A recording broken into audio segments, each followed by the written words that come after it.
let it be recorded. You watch one aspect of life or the world. Based upon some data, a limited data, you form a theory. And then try to apply this theory to everything. How can you do? The theory itself is based upon a small data, some aspect of life. And it is applicable to only that aspect. It is not applicable universally to all. When you go elsewhere, this theory doesn't apply. Then he tries to create another theory. When the data itself is incomplete, why did you form a theory? When data is incomplete, you know. And they say it is a scientific discovery going on. It's all boring to me, I tell you. When you know your data is incomplete, why do you make a hypothesis and try to apply it? When it doesn't suit, then again after tomorrow you find another thing and again add. Again tomorrow another theory you create and dismiss the old theory. Again create another hypothesis. Again we say science is going on like this. Endlessly, our imaginations, wild imaginations go on like this. That's why Indians did not write many books. There were some books. We told world is like this, it keeps on changing. You make an opinion based upon the today, and tomorrow you will update, again goes on endlessly. And they call this science is developing. I don't know what is this developing. When your very data is incomplete, you don't have absolute data, inevitably your theory is going to be wrong. Then why have all these things? And make them absolute. And you award them, call him great man, and it goes for few centuries. Another fellow finds out something, loopholes in it, and he adds some data, and then people say, oh, he found fault with it. Other people say, no, he's established scholar, therefore no, his criticism. People say he criticized, also publish another book.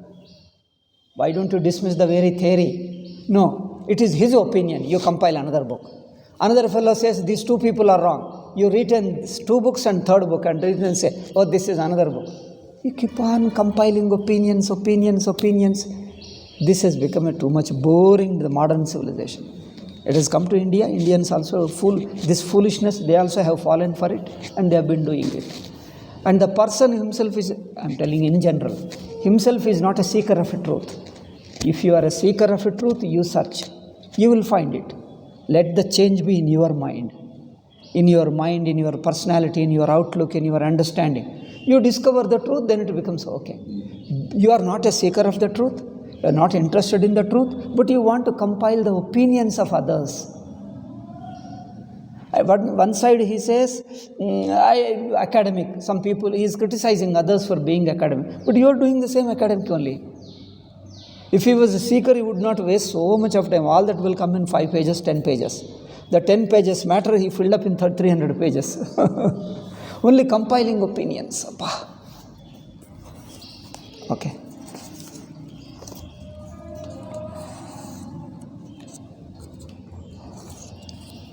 Practical life. You discover, your samsara goes away. Problem is solved. World is world, there is no end for it. Do you ever think of solving the problems of dream? In dream there is poverty. There is some kind of a law and order problem. We need some good officers. We need some police. We need to lay the roads. We need some good forest development, natural beauty. We need some river in your dream. What development you make it now? You build up dreams in your dream, rivers in your dream. So there is no end for it. So just to go by the facts, whatever it is, and it goes on. World itself is an endless thing. You can never do. Because world is endless because our standpoint is limited. Human being by his very nature is limited. That's what individuality, jiva means. Jiva has a limited outlook. With this limited, there is no problem.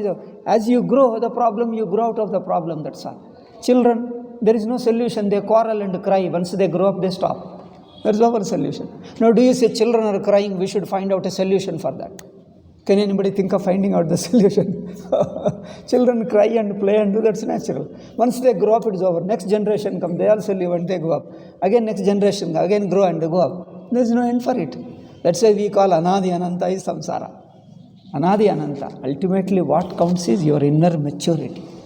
You grow inwardly. Your inner maturity, your outlook changes, your thinking, your understanding, your depth changes, your whole thing looks different. Then what you thought was wrong, now you understand it has its own place. You look at from a broader angle, everything has a place. Everything has a place. Look from a broadest angle, then it's okay. Goes on. This is what we have done and we have been doing it. And those people have taken too much seriously because this larger picture is missing. All the modern education of India, we have imported from Europe and America. All this modern education is doing the same. They take the world, the present condition of the world as a permanent, as real, and try to do something. And they don't think of see, some problems are there.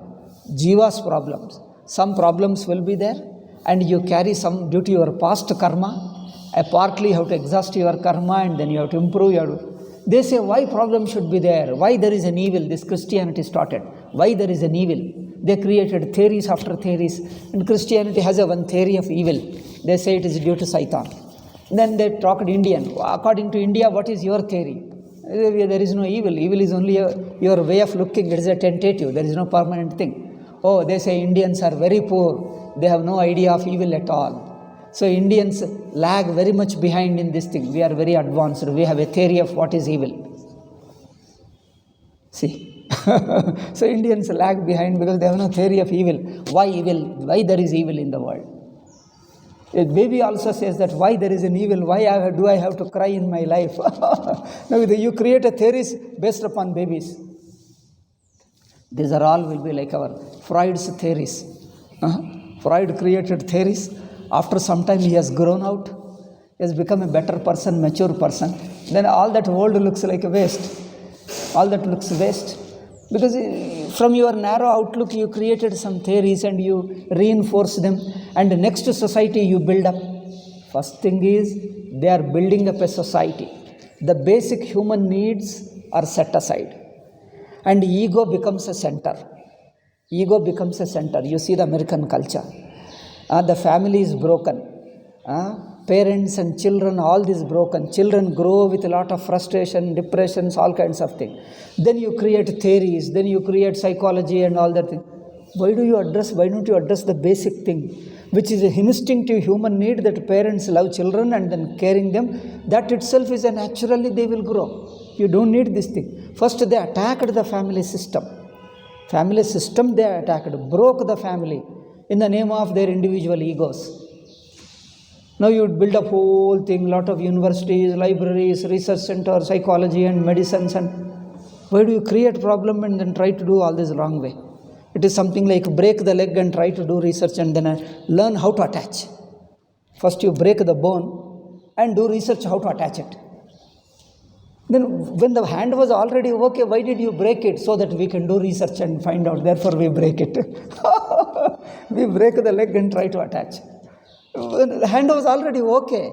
If it broke on its own, okay, you discover it. If it broke on its own, then you discover it. That's why in India science, when something really happens, we use the event to discover something. Now this modern Western science, how much they torture the animals. In my college days, I could see the monkeys are made to stand, pass the rods through their brain. They make them to stand like this. They don't give the food. They inject some bacteria into their body and see them how they react, how they develop, how the pain develops it. Days together, 2 days this happened. After 5 days what happened? It is painfully gradual death. Gradual and painful death. You kill them so torture and we say that is a papa. That is a papa sitting in every allopathic medicine. Behind each allopathic medicine there is a terrible papa. Whoever takes the medicine, you will never be cured. You will develop more disease. Because the papa you are carrying with it. Why do you do so much? When things happen, something happen, make use of it and learn. See in India, our Ayurvedic doctors, each doctor is a researcher. Now we say, doctor's treatment is separate and research wing is separate. Patients come to the doctor, not to the research scholar. Where will the patients go? To the doctor, then that itself is a research. Ask him to do that itself research. When patients are coming every day, he meets the patient. That is the best place for research. Only thing is, take his report. You prescribe medicine, treat him, find out what happens to him after later. If it is healed, how it healed. You keep the report. That itself is good. That is a good research. No, they don't do that. They say research wing is separate. Doctors only give the medicine. If you ask more question, I don't know. Keep quiet. That's all. Go away. Only that's it. They do separate.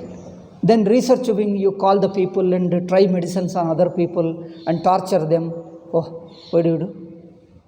These are all torturing ways, inhuman ways. That's because the larger picture of punya, papa is lost. Only this janma, one janma, this life, a physical body. They are trying to make physical body eternal. Do you see the goal of science is make the physical body eternal. You can live for 100 years, 200 years or 500 years. If everybody starts living 500 years, where will be the place for next generation? So next generation should not be born, isn't it? Next generation should not be born. We will live for 1,000 years. This generation, we all let us live for 1,000 years. Next generation, if they are born, where will they live? Then they will have to live under the sea or live in the sky. So, this making the body eternal, I don't know what kind of wild imaginations, wild thing. All this is because you lack the total picture of life. Take one small aspect of it and try to make. In any smaller aspect, problems are bound to be there. You take one aspect, since it lacks the total vision, problem is bound to be there. But they don't want to come to the larger vision. They want to solve it from the narrow vision. There is a problem. From that narrow vision alone, we want to solve it. Is it possible? Same problem. Same problem everywhere. Everywhere. Even they come to Vedanta, they try to do the same thing. They want to take one Ramana Maharshi statement, and from that they want to criticize. They want to create. That way, there is nobody on the earth who is wise man. If you go by that way. If this kind of research makes everybody is a fool, including Ramana Maharshi, Shankaracharya, Upanishad also fools only. You find many Upanishadic statements which don't suit our logic, our line of thinking. Then you call Upanishadic rishis are fools. Then ultimately who is remains? Only we are all fools, then why write books and read all these things?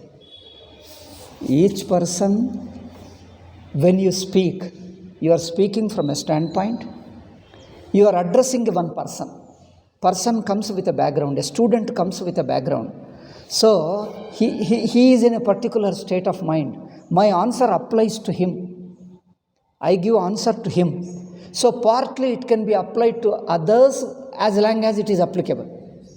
To whatever extent is applicable. Then after 50 years, 70 years, 100 years passes. Then this answer was given to that person in that context. Now you take the book and try to apply it after 1 century. They say, oh, Ramana Maharshi was wrong. Now you say, Ramakrishna was wrong. Now then who is not wrong? Tell me on the earth. Is that the way? You are all waste. That's why this writing books, so much stretching. Take one statement, oh, he said like this, he said like this, he said. Why do you fix him? Nobody is fixed person. What he said today, even a living person, a living jnani, he said something to somebody. You let another person come and ask him. He will say differently. According to you, according to the listener, the same answer modifies. Because you are listening. Your state of mind, I answer. Again, next person comes. The same answer I modify according to your need. And now there were few people, they gave some answers and recorded. Now you say, this is Ramana Maharshi's. Why do you fix him? He is not fixed in his mind. He transcended already time and place. When he transcended time and place, his expressions are relevant to a given time and place. Why do you make them absolute? And this making everything absolute is the biggest problem this Europe has brought to us. Everything is absolute. Take everything absolute and try to find fault with it. Anything that is stated in a context relevant to that context. Don't make it absolute. Then everything okay, according to that context it is okay. When you want absolute, go to the absolute. Then you will understand what is absolute. At relative level, leave it relative. So everything they take it, fix it. This is what Ramana Maharshi said. Now you keep on criticizing. What is the use? If you were Ramana Maharshi was alive, or even Ramakrishna, anybody was alive, you ask him, he would answer differently. Sometimes it looks that he has given up his old answer and he gives, because we don't stand by that old answer, because that answer was relevant to a person. When somebody else comes, we change the answer and give another one, because we go by not the previous statement, we go by your anubhava here. According to this anubhava, we answer, not by this previous statement. The statement is according to that context. Now they go by the statement. Therefore, this going by the statement is becoming too much of boring. Writing books, whole academy, universities, all wasting time by this kind of statement. Somebody said something 50 years ago. Now you keep on blaming. Somebody writes book in favor of him, in defense of him. Somebody writes against him. And both of them waste time in writing books. And there are other people to buy and read them. I found 70% of books in the markets are waste. Whole marketing is waste. There are hardly few books really good, 1 or 2 books are enough. If you want to really understand the truth, 1 or 2 good books are enough. You read them. First, contemplate, meditate, learn inwardly, and you understand. So, why all those things? My guru, one of the gurus, would not allow even to take notes, would not allow even to record. Audio recording, there was no video, audio recording he would not allow. And he would not allow me to take notes. He says, why do you want to write there? After writing this, what will you do with that? Don't write anything. You listen directly. You ask me, I'll show you how, right now, how there is no word. I'll show you right now. Tell me, is there a word? I'll show you right now. You see this, you learn here directly, transcend the world and understand it. That's important. Writing books, what will you do? You would not allow me to write. What is your doubt? You ask me right now, I'll tell you. Oh. So that's why I did not make a single sentence. I heard him a lot, but I never wrote anything, because he didn't allow me to write. I didn't allow me to record. When the fact is right in front of you, is your experience, leaving it, why do you pile up the books? And what will you do? And he says, there are already books, already Upanishad is there, Shankar Bhashya is there. When the books are already there, why do you need more books? Just to pile up in the market? It's already there, you study them. Understanding is important, not writing more books. More and more books, more and more books. Understand, that's enough. It is meant for understanding. What do you do with all more books? Earlier there were not so many books. Now there are so many books come in the market. People come and ask me, Swamiji, which book should I read? And they themselves go and then bring them, I read this book, tell me which one. I say, why do you want too many books, so many? It's already there, Upanishad, you read Shankar Bhashya, that is enough. Isn't it enough? If you have a doubt, then the books, by reading 10 books, you don't get clarity. If the doubt is about your life, your understanding, go to a person who can help you. See, we don't give any ready-made answer. There is no ready-made answer. You stand in a wrong standpoint. We shift your vision. You have a certain angle of looking. That angle of looking is unable to explain the whole thing, because the angle of looking is limited. We shift the angle of looking. We help you. Our purpose of teaching is not to give you any concept. We never give you any concept. Concept is not Vedanta. You are looking at from certain angle. We shift that angle. We point out how that angle is limited. You shift that. Come to the larger. You will see for yourself. You are seeing directly. Then what you see directly is your vision. That vision has to dawn upon you. That is Vedanta, not all these explanations. These are all tools just to help you. But these tools, how he used the language, how he explained, how this argument, why do you go by these arguments, angles, all these are all just a way of telling. These are all tools of explanation we call prakriya. Prakriya, these are a method of teaching. Why do you quarrel too much about the method of teaching? Method is only just to point out. Pointing out is to change the vision in you. Each person, we stand at the sense organ, mind, body. This is what we are, a jiva is. He stands in a certain standpoint. He is stuck with that. Help him to transcend from that level. Move away from that standpoint. You move away from to the larger level. Then whole world falls into place. You stand, you move away from the body, mind and sense organ. You are free from time, free from place. You are free from individuality. Then the world is different. World is not different from you. You are there. You are the truth. Over. This is a simple, straight, leaving this thing. Why going all these too many books and books and books and translations, commentaries, etc. So boring. I don't know. Once in a while we do. If there is a genuine sadhaka, a genuine, a serious seeker of truth interested, will help you. That's why better go to the person. Better go to a guru who himself is interested in the truth, not interested in scholarship. He may be less scholar. Ramana Maharshi is not a scholar at all. He has not studied anything, but he understood the truth. He can help you. Nisargadatta, you must have seen him. Yeah. Nisargadatta is just illiterate. He would sell some small, like in a roadside, sell some small thing and live. But his understanding is so great. I think his guru is Siddharamaya. Siddharamaya was his guru. Yeah. Siddharamaya was his guru. Siddharamaya's disciples, there are few more, 2 or 3 or more. All of them are enlightened like this. Because he touches directly you. Your angle of looking has to be shifted. You turn your attention from this narrow angle, stand as yourself. You drop off all your standpoints. You stand as yourself. Behind all these standpoints, there is the Sakshi. You stand as the Sakshi. All problems are automatically solved. Because problems are not there at that level. At the level of Sakshi, there is no problem. You are already free. Look at yourself how you are free from problem. That's all. Then why struggling all this thing? You see him in Nisargadatta, one sentence is enough. You don't need to read even complete his book. You you read it just one page, sometimes you go half page, one page, one sentence clicks, then all book is over. All book is same. What you understood, the vision from the one sentence, you understand the same thing in 100 sentences, also same thing. Even 1000 sentences, also same thing. Why keep on piling up more sentences? All of them mean the same. Mean is yourself.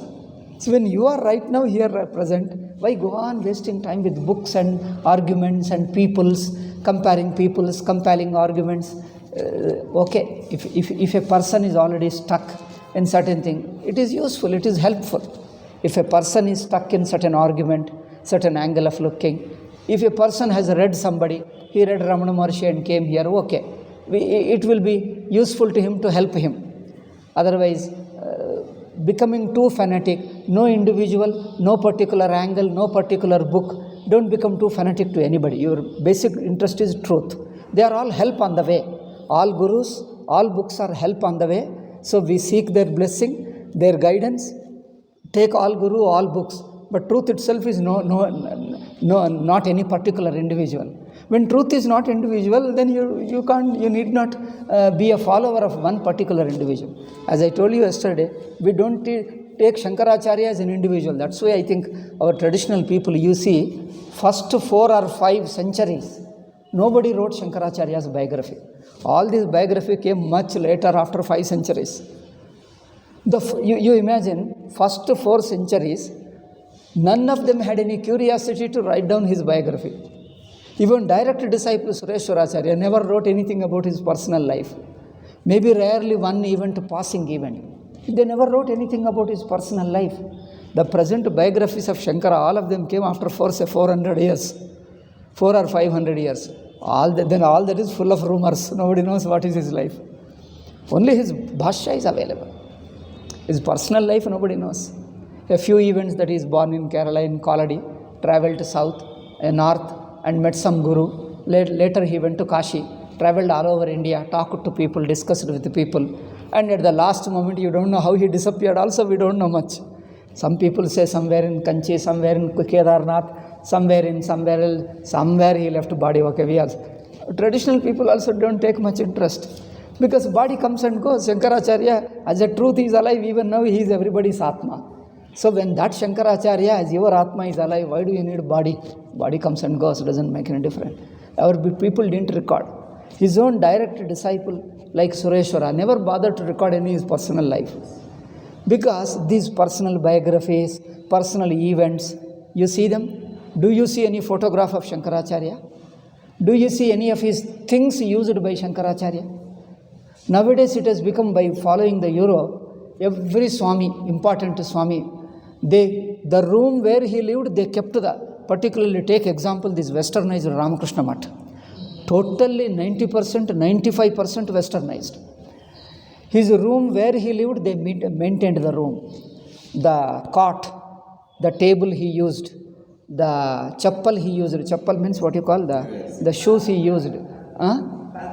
Paduka, or whatever the lota means the vessel he used. All that they retained it. the photo on the wall, everything they retained it.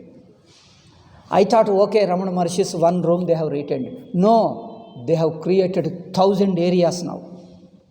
Vivekananda, he stepped one day in the railway station. He was passing that way. They wanted to take the whole railway station in the name of Vivekananda. Now Vivekananda came here. He spent lakh crores of rupees and bought the whole house. Vivekananda spent 1 hour here. The chair and all that thing they wanted. They want to create all antiques. But whole world is an antique. Why do you want this thing? Whole world is an antique. Why do you need these things? Now how many things, all this money borrowed, taken from Hindus. Collect Hindus and filling up whole India with all these antiques. What will you do? As if nobody exists, no enlightened man exists on the earth. Nobody exists on the earth. Only Vivekananda exists, only Ramakrishna exists. Their books are filled up with only his statements. As if there is no Jnani before him and after him. This is a prophet's style. Prophet Muhammad.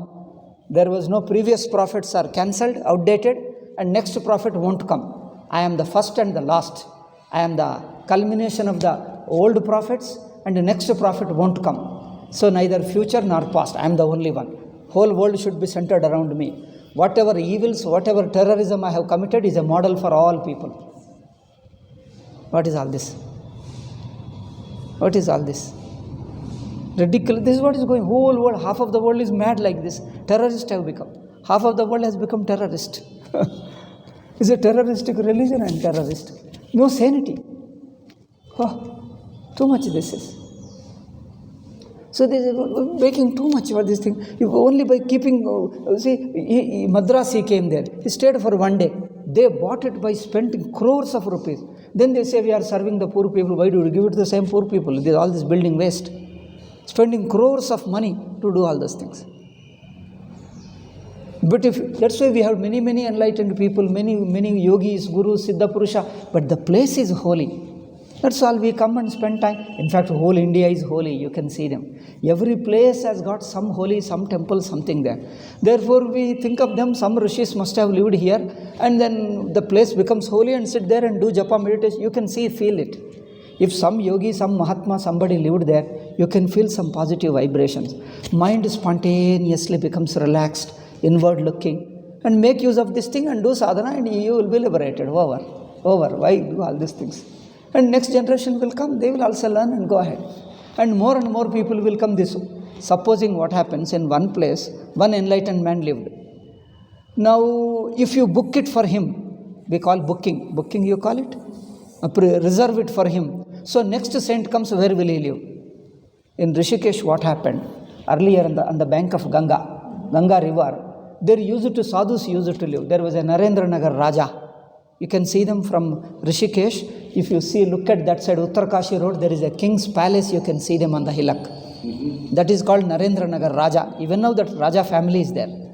So that Narendra Nagar was a Raja, king of that Rishikesh, Haridwar and that all area. So he allotted the bank of Ganga for sadhus. No Grihastha should build anything on the bank.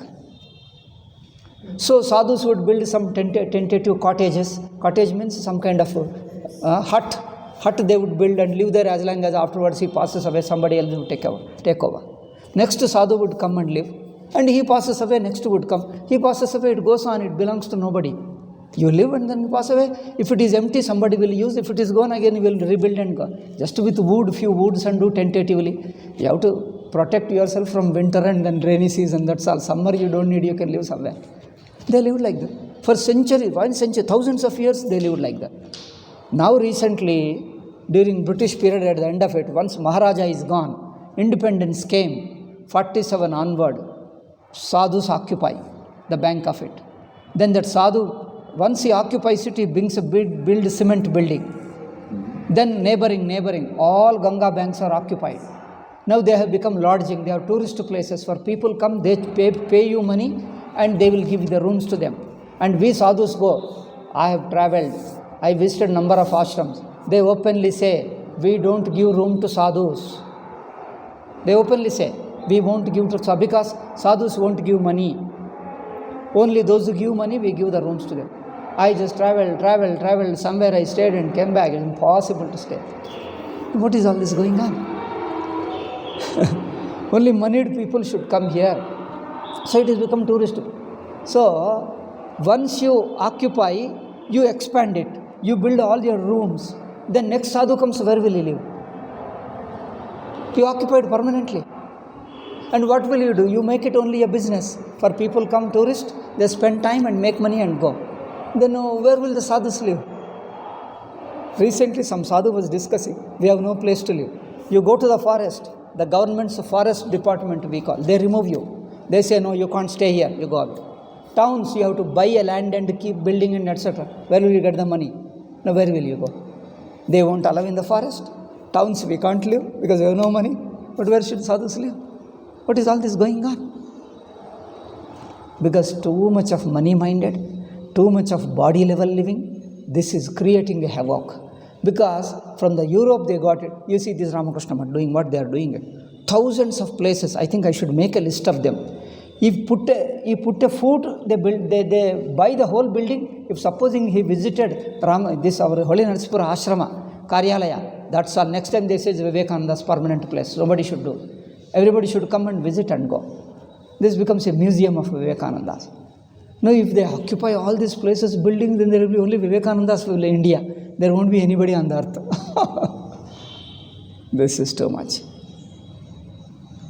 But we see all Mahatmas come, they purify the place and they physically disappear. But their heart, their vision, their truth, understanding of truth remains. Next people come, they also go. Next people come, they also go. The truth remains. Our appearances come and go. The truth remains. That way we see whole India is a holy land. You sit somewhere, you can do meditation easily. Because earlier people, supposing in one place, one Mahatma lived, there are some places in India, not one. Next generation, another Mahatma stayed. He was also a great enlightened man. Again third person, again fourth person. You can see them 5 to 10 people lived in the same place. How beautiful it is. If supposing each one had some place, there would have been 10 places, 10 buildings. Same place, many people lived. Many people came and lived, again went away, again lived. See here, Swamiji lived. After Swamiji, Vitthal Shastri, we call him Jnananandendra, his disciple. He was also an enlightened man. And then he also lived for some time and went away. Next came again, and many people come and go. It is all. It is a place of everybody. Don't fix it to one person. Persons are unimportant. There is no such thing called person, in fact. Person is our own attaching. There is no person like a waves. Waves in water come and go. So this body is a wave in Panchabhutas.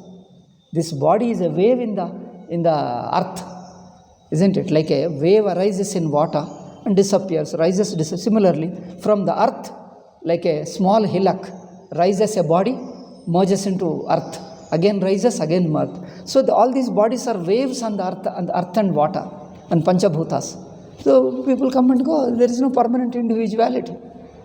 Why give importance to individuality, which doesn't exist? It is only a false individuality. It is not there. That's why our people did not write even names. You write a book and then just leave it. They openly tell something, disciples note down. Somebody may write the name, somebody may not write. They never bother to think of the. In fact, that's why we don't have a copyright system at all for books. In Shankar Bhasha, nobody has a copy. Anybody can print. If you want, you can print Shankar Bhasha. Nobody questions you. Even Shankar Peetam has no copyright. Shringeri or no Shankar Peetam has copyright over Shankar Bhasha. Do you think they have got a copyright? Anybody can print. Because truth doesn't belong to anybody. It is everybody's. Those who want to learn, it is you. It is yours. Why do you want to copyright? Therefore, when we express, recently I gave some idea to somebody. Swamiji, I want to share with somebody. Then while acknowledging you, can I share? I told, once I told, it came out of my mouth. You heard it, it belongs to you. If you are convinced it belongs to you, you share or do whatever you like with it. So it is not mine. Once it came out of my mouth, it is gone. Whoever listens, it belongs to them.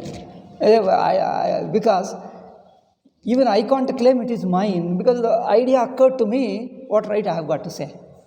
It idea occurred to me, just because occurred to me, do I control it?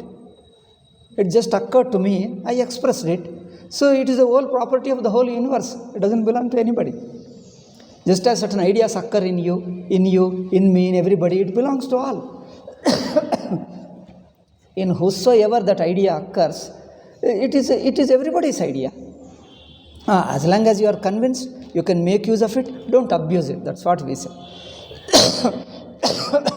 This much responsibility we have, don't abuse it, don't disturb it, because it is everybody's. If you disturb it, you will spoil your mind, and also you will spoil the next generation. You will unnecessarily contributing wrong ideas to others, and you are spoiling your mind also. You are polluting your mind by wrong ideas. Why do you want to pollute your mind? Take the mind understanding in right way and share it with others. So we are just like a pipe. Through a pipe water passes. We are simply pipes. Ideas occur and come away. And afterwards body disappears, truth remains. So who's anything? Anything belongs to whom actually?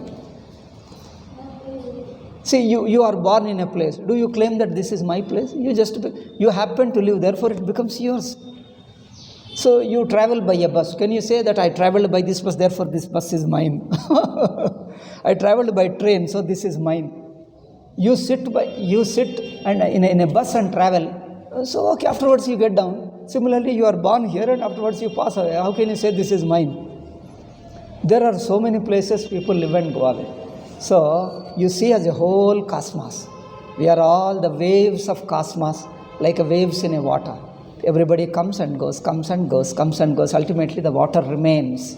The core of all of us, the core truth of all of us is eternal, that remains. These are all waves come and disappear. So why give too much of importance to this individuality and writing and remembering and retaining? They want to make it eternal.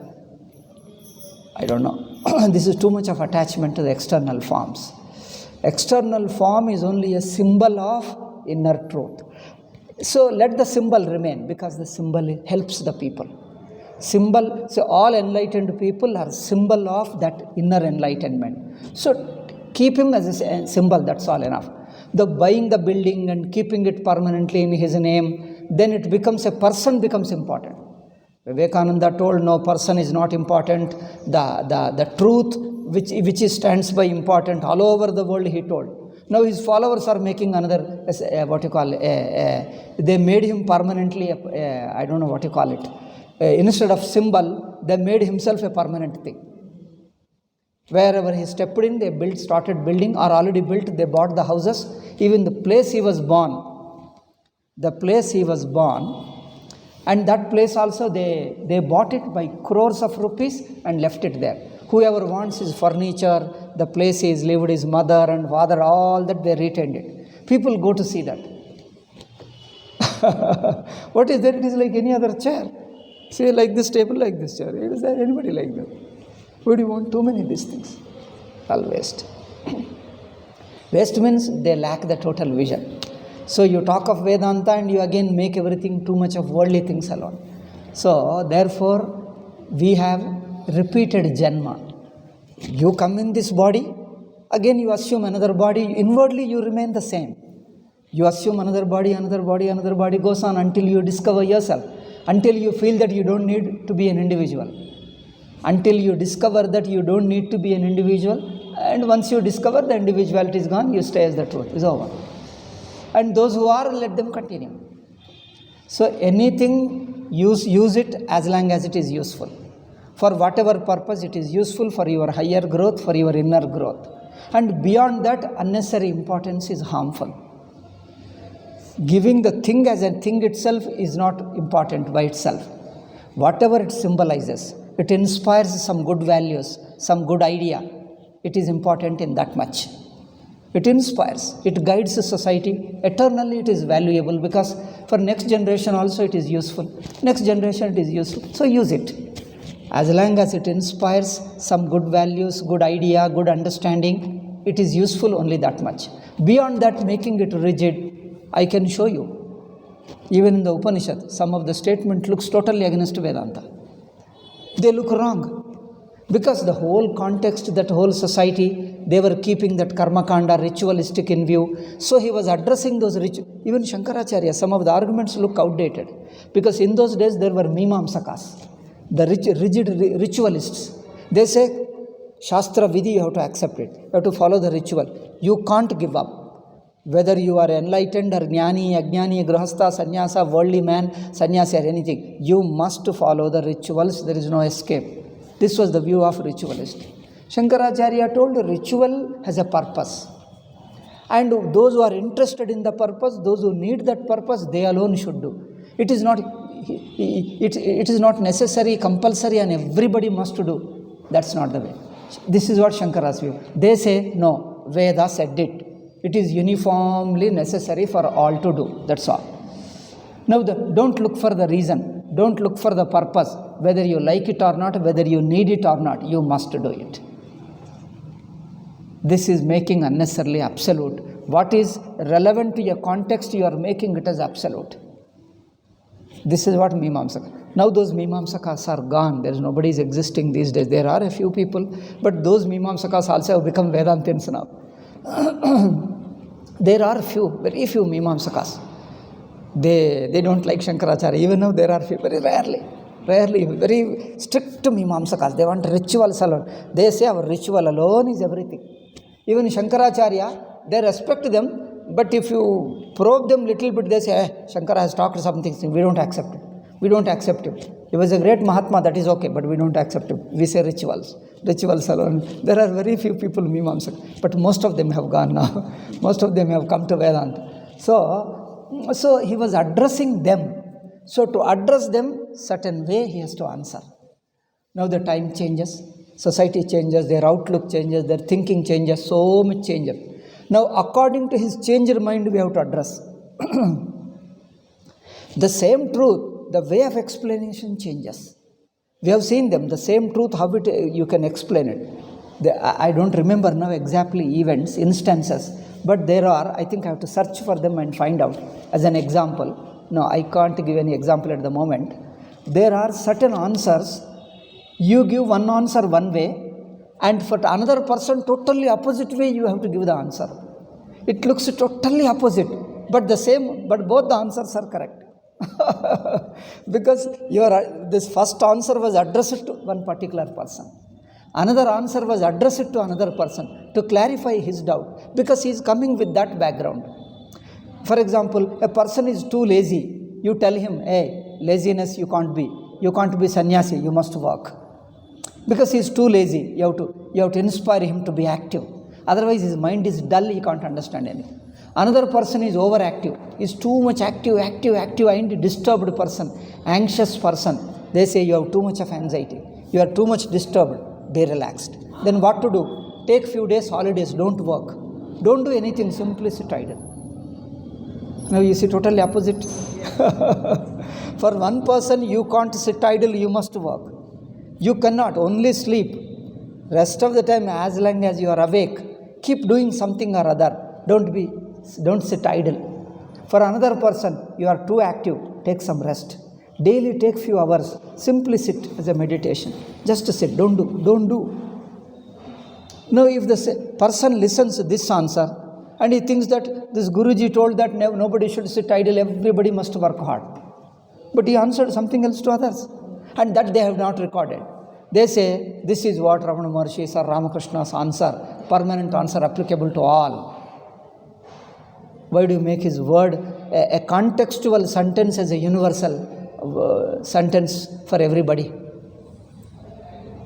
So according to the level, according to his need, according to his maturity level, what next level he has to reach, accordingly we give a sadhana.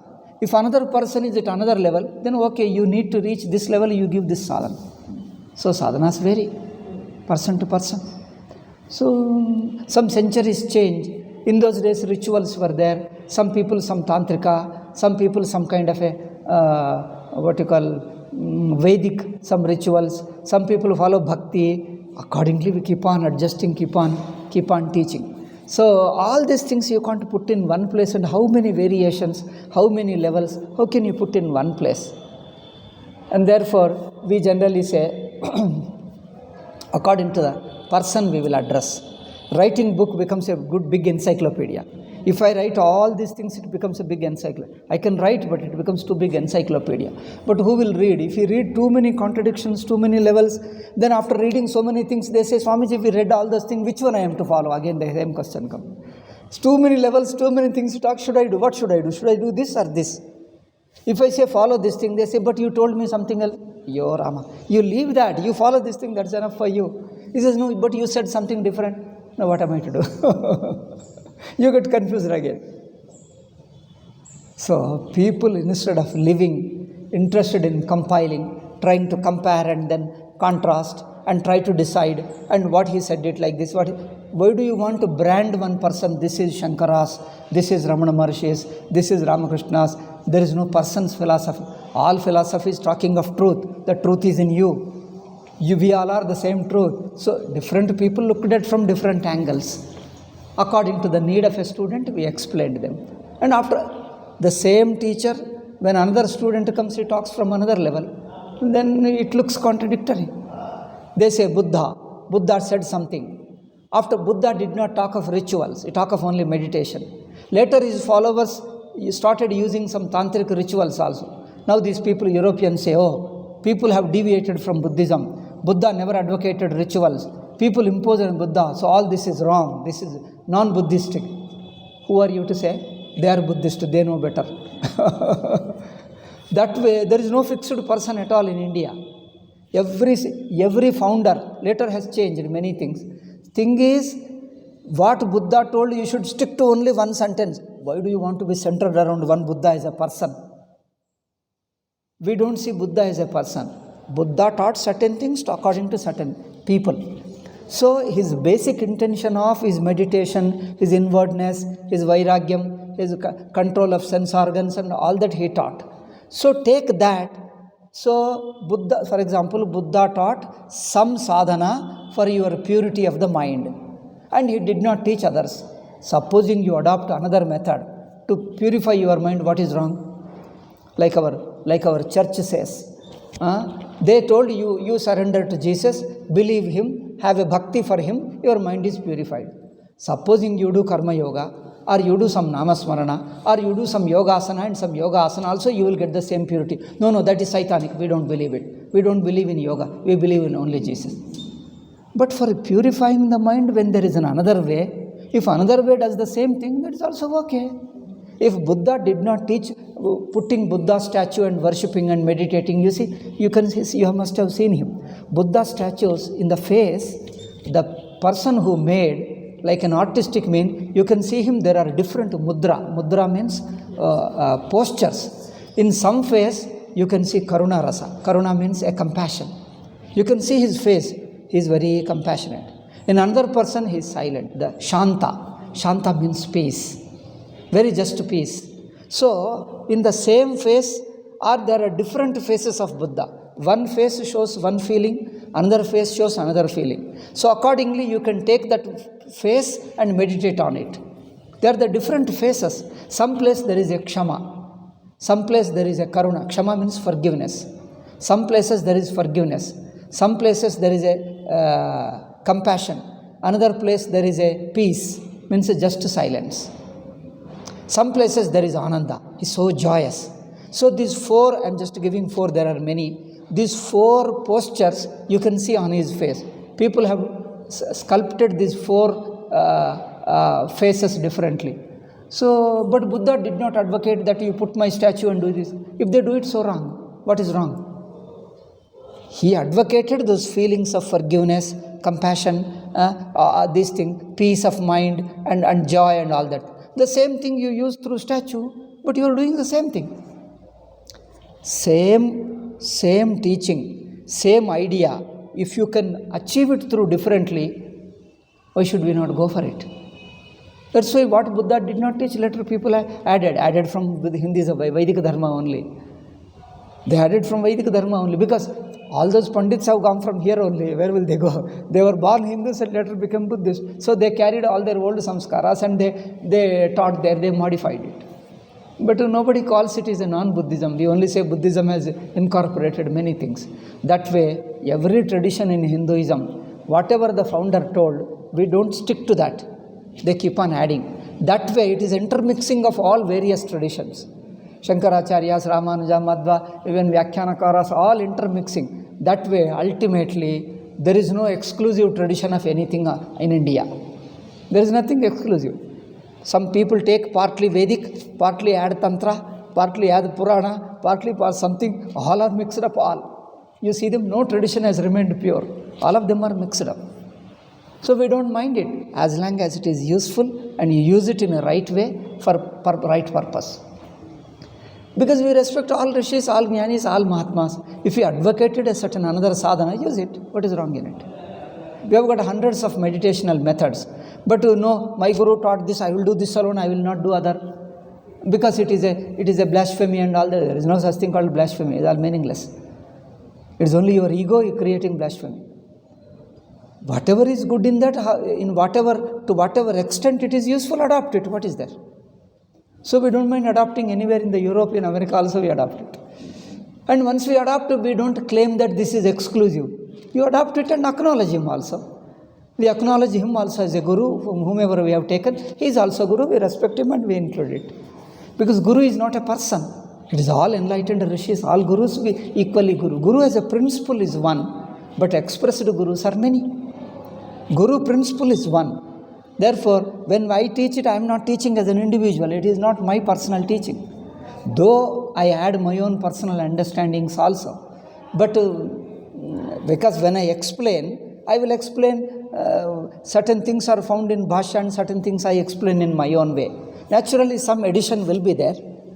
Though I add a little bit from my angle by way of explanation, still I don't call it mine. That's why we say it is the tradition that is speaking, not a given person. I am a part of the tradition. Now, where will I say, this is mine, this I got from my other guru. This point I got from my guru, this point I have discovered. Where will you draw the line to claim your copyright? Where will you draw a line? Tell me. Nobody can draw a line. Partly you learn, partly, supposing he gives some idea, you keep on contemplating, you discover something else. Now you said, it is my discovery, not guru's help. How do you say that? There is no guru and you, both are you. Guru is sitting in your heart only. So it works. Both the ways it is same. Therefore, nobody can claim any particular copyright. Therefore, we take from Anandagiri, we take from Swamiji. Only we publish, you see here it is a copyright and Swamiji and all this told. That's because so that for marketing nobody should abuse. That is the only idea. There is another guru in Vrindavan. I studied from him. Later, I suggested him to somebody else. Somebody else, another sannyasi, I suggested his books are very good, you read him. Earlier, he would not read any books. After reading his book, he found, excellent it is. So he started reading. Not only reading, he translated. I told, okay, you translate and publish it. He says, no, I should ask them. I should take their permission. I told, I know he is my guru. Don't worry, you publish it. And he translated it. And they say, you write to them. He went personally to Vrindavan. And there is a head, Mathadipati. And he asked them that old Swamiji passed away. His disciple is there. He went and asked, you say, I have translated, I want to publish it. And I need your permission. He told, Maharaj ji ka upadesh to sabka hai. He told, our Guruji's teaching is meant for all. So it is there, who has got right to give? Even as his disciple, even I have no right to give permission. If you are his disciple, if you like him, then it is yours. You write it, he told. You publish it. And he says, he is surprised. He says, okay, what can I do? He says, who can claim any copyright? You do it. Then he came back. I already told you, why do you go and waste your time? I told he is our guru, you can do it. And he will be very happy. I told, don't ask for copyright, ask for blessing. Okay, he will give you a few words as a blessing and go. Don't ask for copyright, permission and copyright, because he says, I myself don't have. Even Guruji asked him, he says, is Bhagavan giving me? It is not me.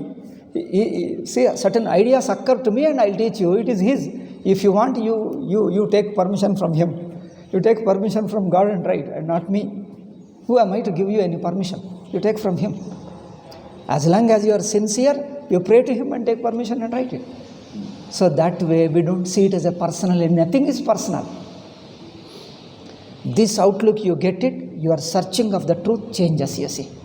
Nothing is personal. Your attention is only on the truth. It is there in everybody. Whoever helps you, all are guru. Whichever book helps you, whichever person helps you in understanding, all are gurus. Whole society, whole world is your guru. Why say this is guru, this is not guru, when whole world is guru? Who is guru, who is not guru? How do you divide? Everybody is guru, whole world is guru.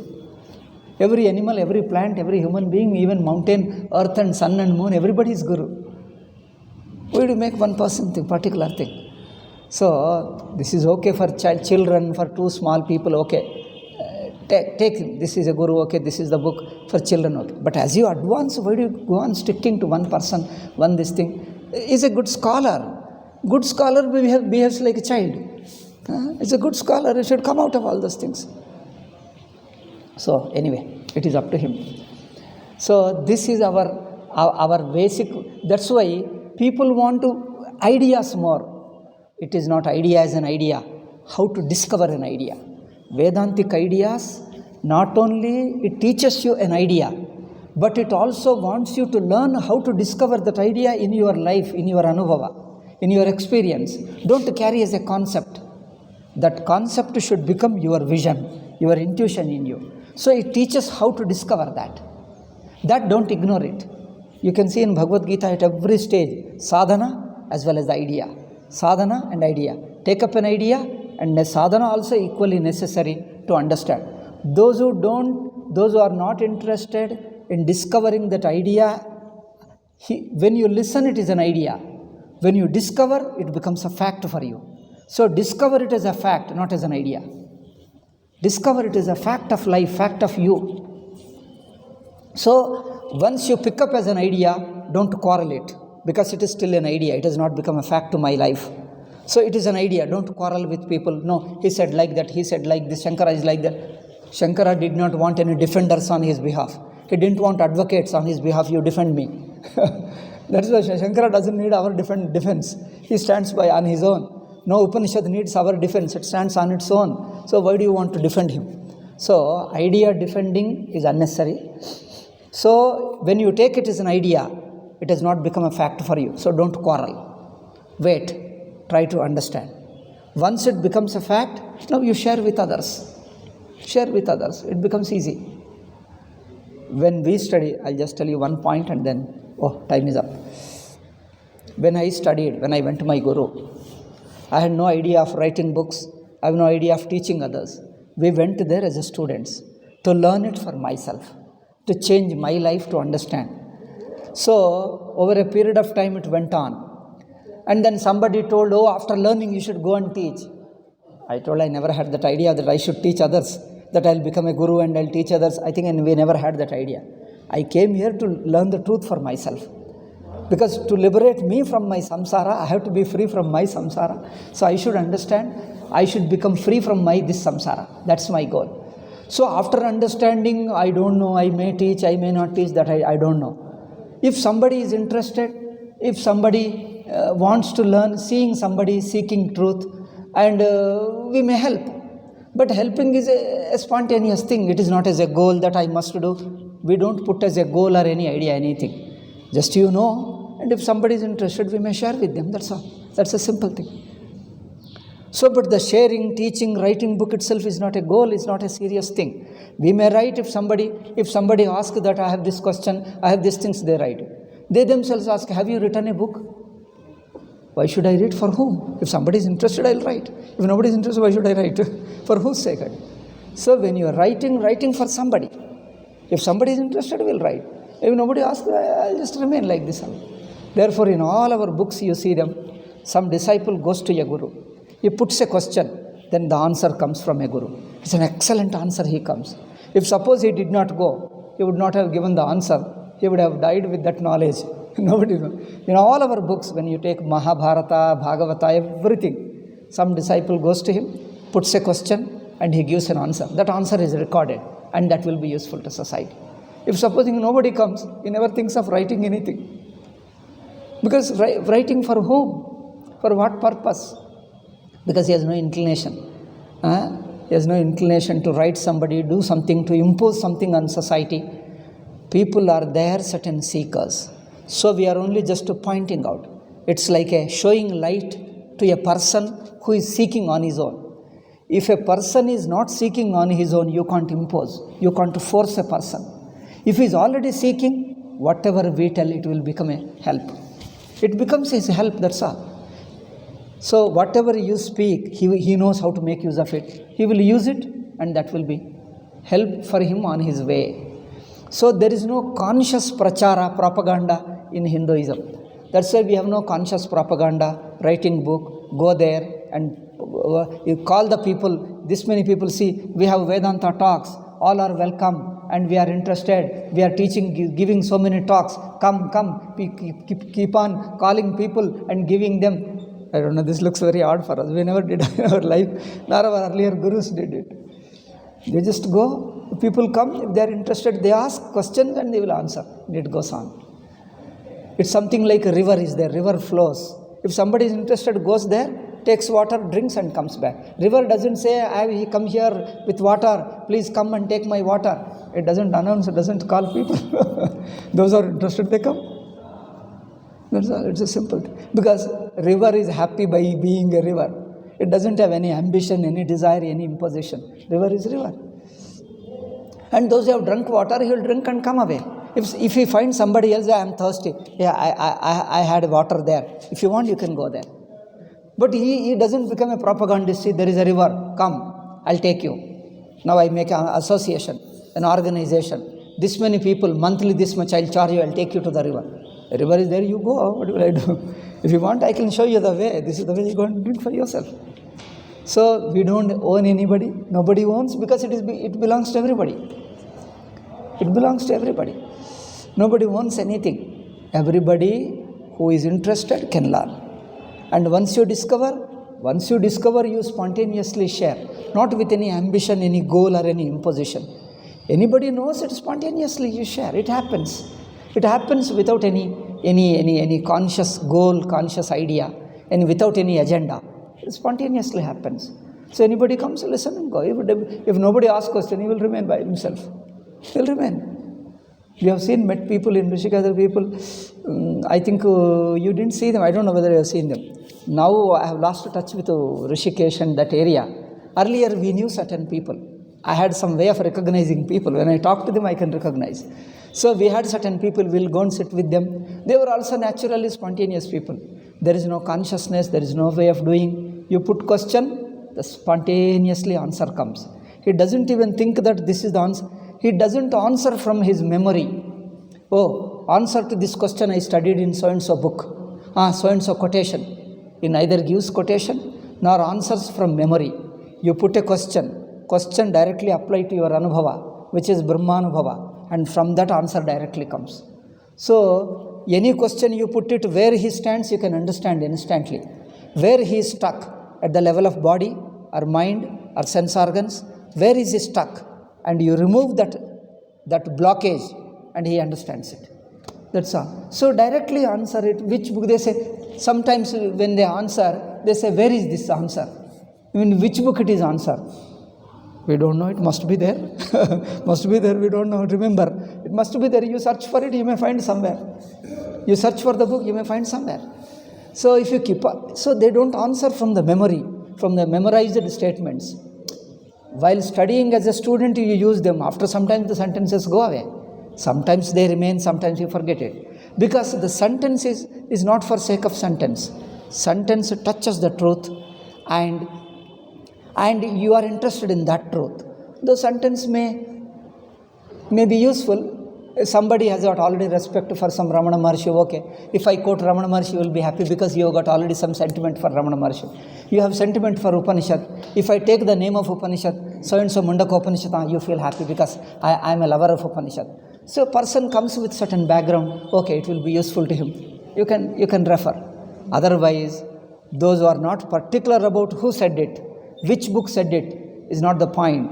If the truth itself touches my heart, if it touches my heart, reveals me, who said it, what difference does it make? Somebody must have said it. All truth is truth. Somebody says, whether Ramana Maharshi, Shankaracharya, everybody says the same thing. Or if nobody says, you must have told it. Okay, so what? Who says is not the point. Even if you say, if it touches my heart, that is the truth. That is the truth. When it is evident in your life, in your sakshi, then that is the truth. If you go to anybody, you will tell the same thing.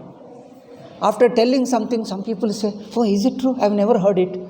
What did the other guru say? You go and find out. If you are not believing my words, you go and find out. Then you go and verify him. He also says the same thing. Oh, but what that he told is correct because you are also telling the same thing. You go to another. He says it's the same thing. Oh, then I understand. Everybody is telling the same thing. So in India, we compare to say that many gurus talk of the same truth. That shows that, see, this guru doesn't know that other guru is existing. Probably he lived in different century. But all of them talk of the same truth. There is no common agreement. There is no mutual contact. But all of them talk of the same truth. It's a very surprising. That's because when you look inwardly, everybody comes to the same truth. Without the knowledge of another person, you discover inwardly the same. Other person discovers, somebody else, everybody comes to the same truth. When all of them talk, surprisingly find the same. That's because everybody is talking of the same truth.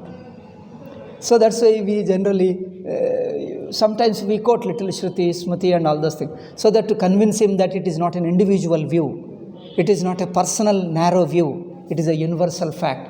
A universal fact is known to many people. Universal fact is known to universally. Other people, ordinary person might have not discovered. Enlightened people have discovered, but it is there in everybody's experience. It is there. Whether jnani, ajnani, it is there in everybody. Only thing is you have not looked at it that way. You have been seeing it, but you never paid attention to it. So what teaching does is it helps you to pay attention to it. Oh, once you discover, you say it has been there. I knew it before. Yes, you knew it. Everybody knew it. Only you are not conscious. Once you turn your attention, oh, this has been there. Yes, it is there. It is there in everybody. Only your attention is somewhere. Just to turn the attention, oh, it is there as a universal fact. This is what Vedanta does it. Just to turn your attention in the right perspective, you will find it is already there. That's all needs to be done. Why make it such a big issue of all these things? Oh, book-centered, person-centered, tradition-centered. Too much centering is not right. And just helpful. It is a guide, it is a help, it is a suggestion, so that you can turn your attention and then come to the point. That's all. Once you discover, then you also understand. It's nobody's. The truth you discover, you can't say it is my truth also, because the dropping of me and mine itself is the truth. So once you discover, you don't say you have discovered your Atma. You discover everybody's Atma is the same. See, that's the thing. You discover that Atma, it doesn't look like your Atma. It looks like everybody's Atma is the same. Everybody's Atma is so you have discovered everybody's Atma, not your Atma.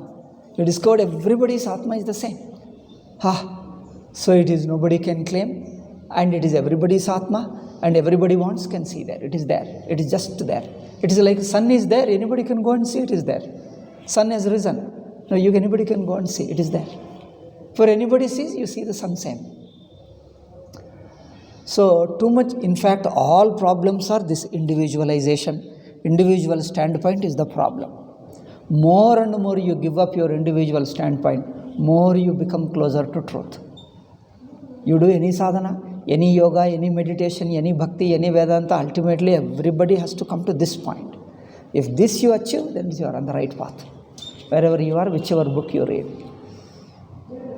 Okay. Okay, we'll stop with this. We'll see tomorrow. Because it talks of both the sentences which suggest the truth, and other part is sadhana. Sadhana and siddhanta we call. In Sanskrit, siddhanta and sadhana. Two kind of teaching. Siddhanta is directly talking about the truth, and sadhana is you have to tune up your mind, your lifestyle has to be changed.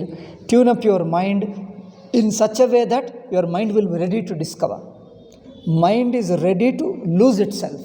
Mind has to become amanaha, we call it. Mind has to become no mind. Because mind functions in relationships. Time, place, condition, subject, object, cause and effect. Mind means these are all the various relationships. One is a relationship of space, relationship of time, relationship of subject-object, relationship of cause and effect.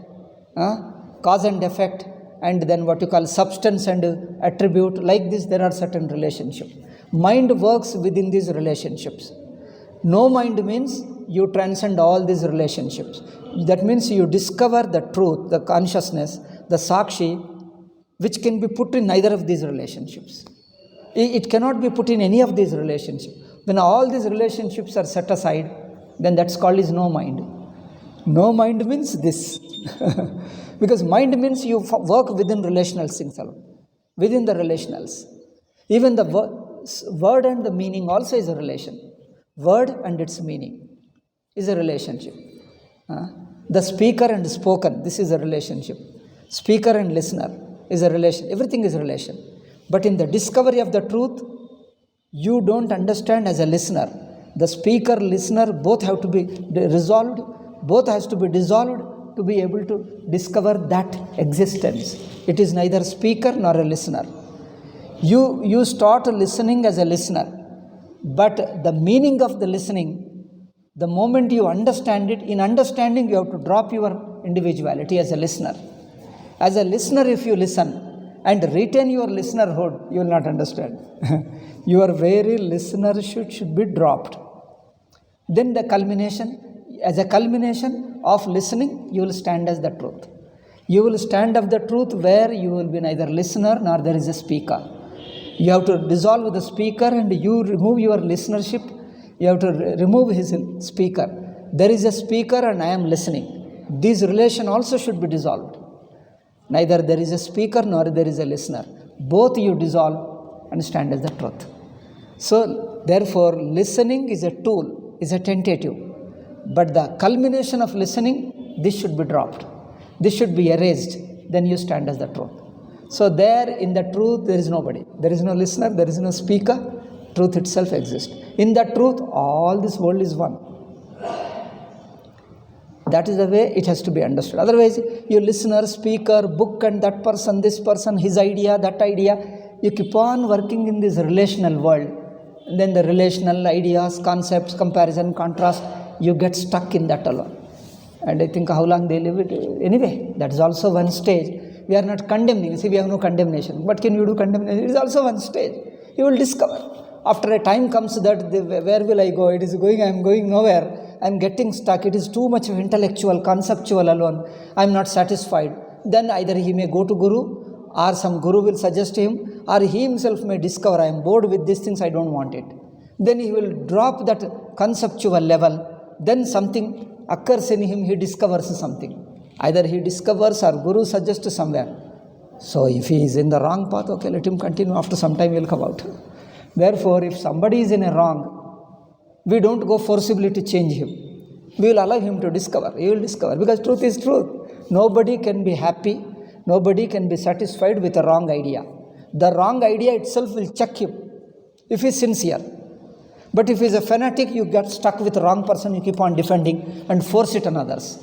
That defending and forcing is no way seeker's job. These are all fanatics, these are all inhuman people. But a seeker, he sincerely tries. If he gets stuck with certain idea, let him be. If he asks us, we will help. Otherwise, leave him. Don't disturb him.